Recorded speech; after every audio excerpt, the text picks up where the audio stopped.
Hey guys, welcome back to my channel. তো এটা হচ্ছে একদম লাস্ট পার্ট আইপিএলের।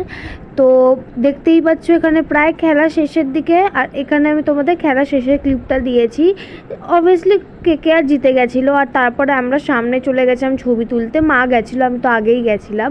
আর তারপরে একদম আমার ভিডিওর যেটা সব স্পেশাল মোমেন্ট, সেটা হচ্ছে শাহরুখ খান নেমেছিল গ্রাউন্ডে। মানে আমি তো ভাবছিলাম যে নামবে কি নামবে না, কিন্তু নেমেছিল আর পুরো গ্রাউন্ডটা ঘুরেছিল।